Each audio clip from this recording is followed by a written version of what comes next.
What is up, guys and girls? Hurricane Liz here, and in today's video we conclude last week's keyword stalking and or keyword spying on our opponents. So if you didn't watch that video, I do highly recommend it. However, we wanted to actually end the age-old debate: what's better on the back end of KDP? Is it stuffing those 7 slots full of keywords, or is it 1 keyword per slot? So today we're gonna take it to the extreme, and I promised all of my loyal subscribers and watchers that I would take one of their actual ASINs and dissect them and let them know exactly what was on the back end. So today we conclude that, and I've done every single one. So today we will get to see what some of the top sellers as well as not so top sellers are doing on Amazon in the back end, and hopefully end the age-old debate. Today we will bury that sucker and we will turn over a new leaf, which is basically stalking is awesome.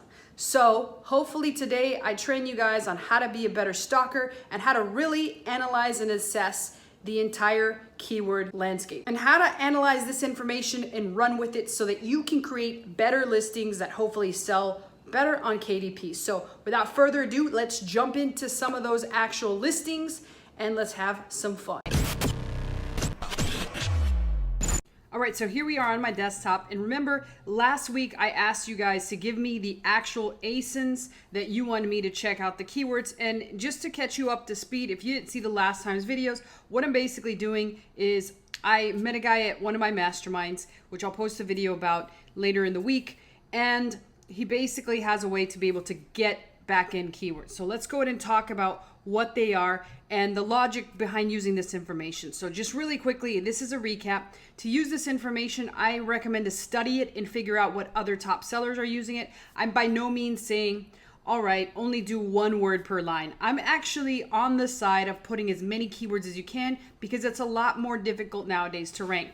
So let's see what each of these did, and then we'll talk about why as we go through. And I've got about 11 of them, so I'm gonna go through them as quickly as I possibly can. The first one was a book by Poco Publication, which I don't think is selling that well. It's brand new. It was just published May 1st, and somebody asked me to look at the actual back-end keywords, and here they are. So line 1 is basically ABC alphabet letter workbooks.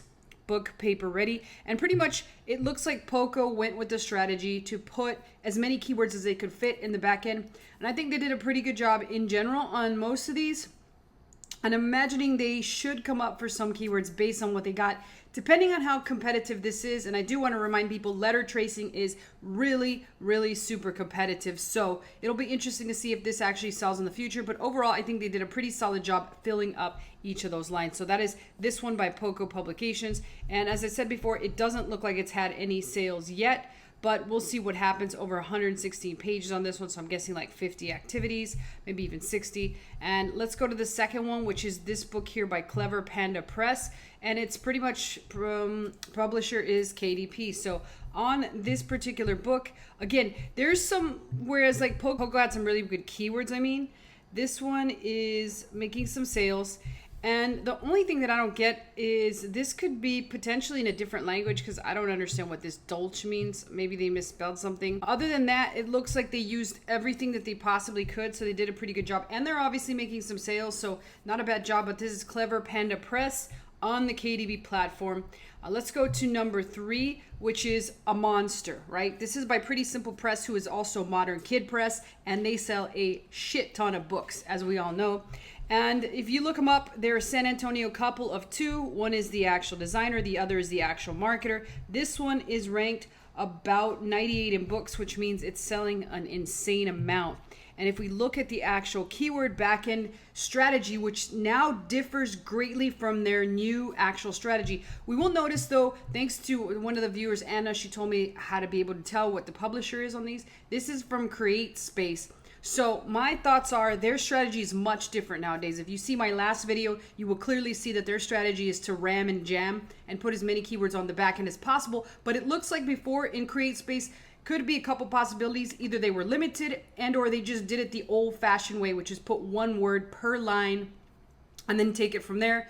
However, either they cannot change it or they won't change it. And sometimes it's a good idea not to change it. If something works and it's selling extremely well, leave it as is. don't worry about fixing it. However, if it's not selling and you do want to improve sales, then it's a good idea to fix it. So use that as a guidance on your very own books to figure out what you want to do, whether you want to ram and jam, which means just shove every possible one keyword that you possibly can that fits 50 characters, or leave them as such. But in this case, I think they did the right thing. This is an old book, old AF, since September 2017. So it's been around the block and some, and so I'd leave it as such. Let's go to the next book, which is this brand new hot book. I believe this book's been out maybe about a year, but it's a pretty good book. In fact, I was going to talk about and feature these books in the next video that I come up with, but this is a fill-in-the-blank prompt book, which I'll still go into great detail about in the future. But this book's about a year old. It's got 284 ratings, and it sells extremely well because of the fact that one of the top words on Amazon right now is Father's Day gifts. So this clearly is related to that. Now, it does surprise me. It does have Father's Day gifts here, and you can clearly see it here. But it does surprise me that the book is like super basic. It's almost like Miami Vice, Don Johnson type cover, and it's still selling well. It doesn't look too manly to me, but I mean, I could be totally wrong. And this particular book is by Pretty Lax Press, which is kind of interesting that they did a play on words with Pretty Simple Press. It is published through KDP, and here are the actual bullets on each of them. So bullet: reflection, accomplished, personalized mama. And I think they did a fantastic job on these because it really kind of almost encompasses a lot of different holidays, not just Father's Day, which I did is a stellar job. The one interesting part that I thought was kind of interesting is this. I'm not sure what Nona Appa is. I could be missing something. Maybe somebody could tell me something that I don't know. And my old ass might just not know what it is, and it could be something new that the kids are calling their parents or their dad in this case. But overall, think it's a pretty awesome actual listing in general, and it's selling extremely well. And that brings me to the next one by Magical Greenbird Publishing. It looks like it's brand new.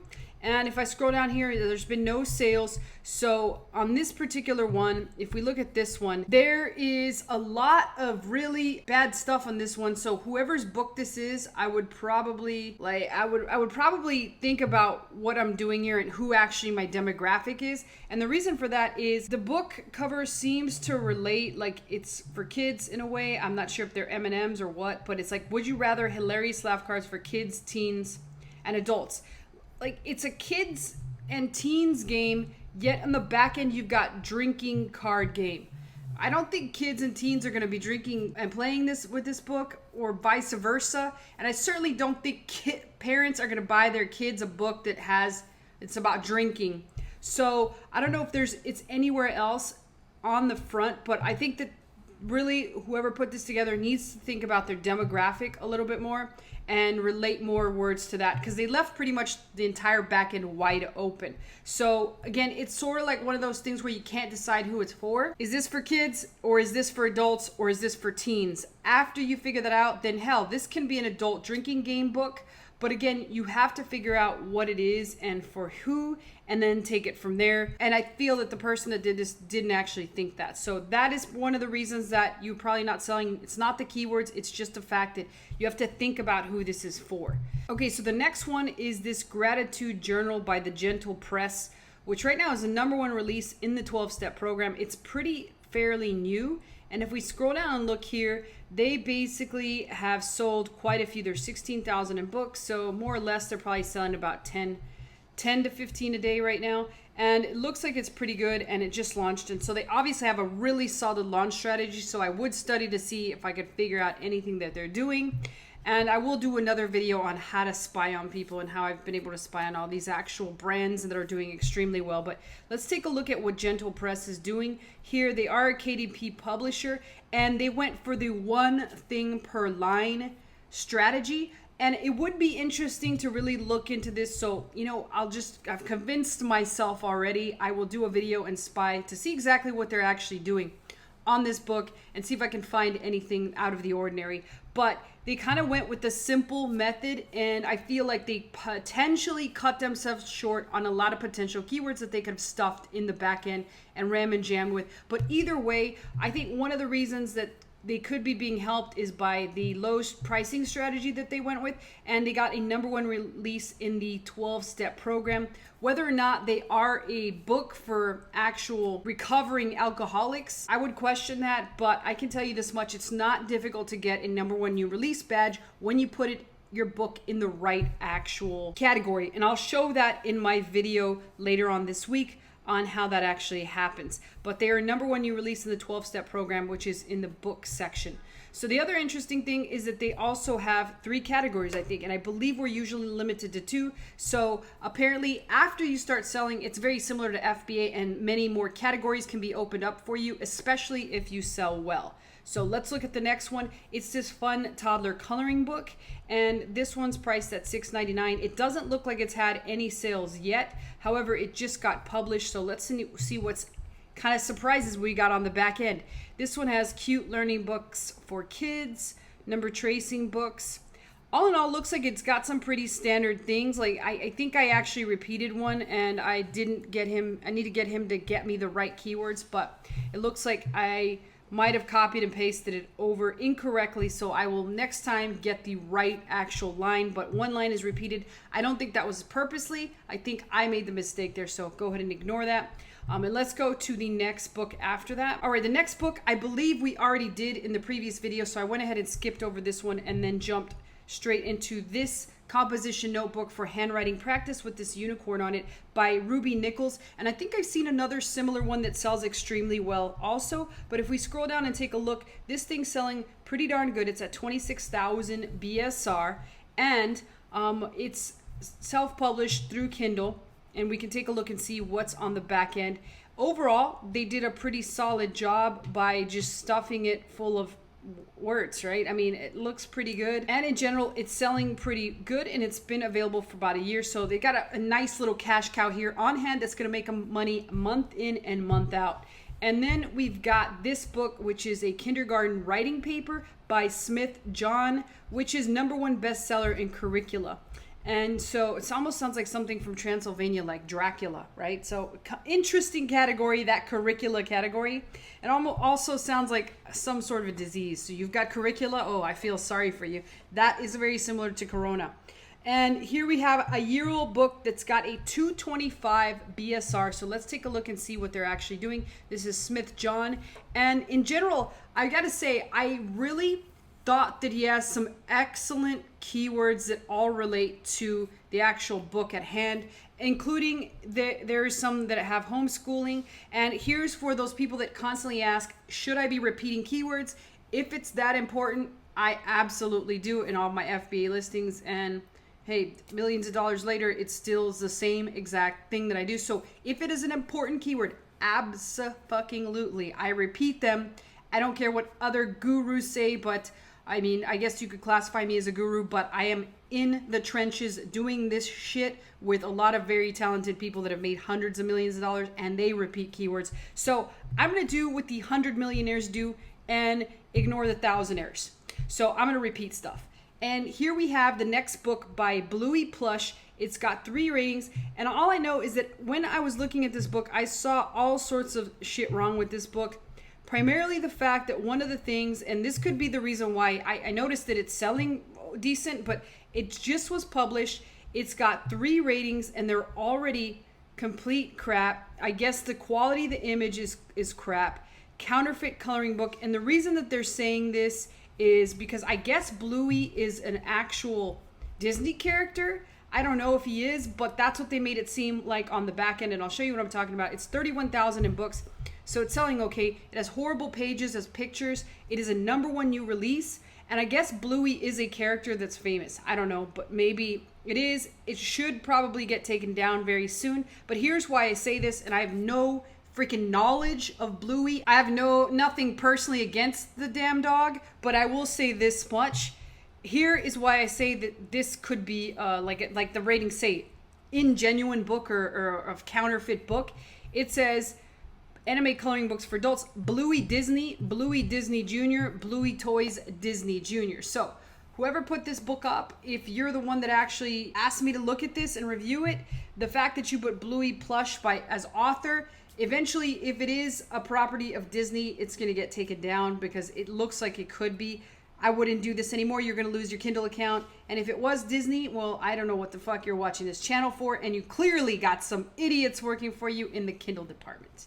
So that's pretty much my rant about this Bluey plush. And finally, we're on to the last one, which incidentally, as the person who asked for this said, this is not a Kindle book, or I should correct that. This is not a Kindle Direct book, but it is a book that is kicking ass, and they were very curious as to how they were doing it. This is called The Bad Seed, and I believe it's #1 right now altogether. It's number 18 on the Amazon charts. And if we take a look at the back end here, this book is through a publisher. And this is why I say, even though publishers have big ass budgets, here's some of the stupidity that they usually do. They decided to use just one keyword per line. And I will tell you this much, if you think that's bad, you should see how their actual PPC campaigns are. I've seen the insides of them. I've had access to several of them, and they are a hot mess. So never be afraid when you see a publisher. Sure, they got money to toss around, but in terms of profitability, they're probably extremely profitable because they get put inside of big booksellers and they sell a lot of books like that. However, you can still compete with them. I know people that personally compete,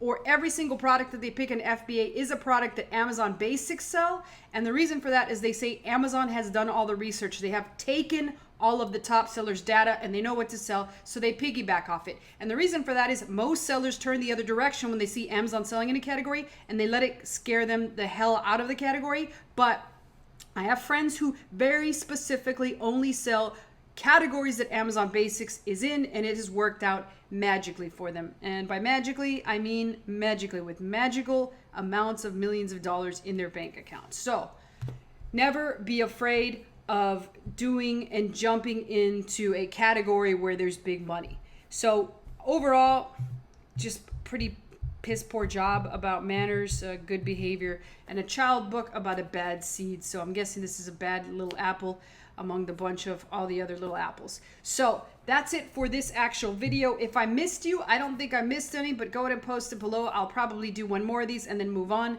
And next time I see you, I will be talking more about buying and how to look at the actual people in this niche and how to gather how they went about and launched their book to #1 success. So questions or comments, put them below. I always personally answer those. And until next time, peace out. Get out there and behave.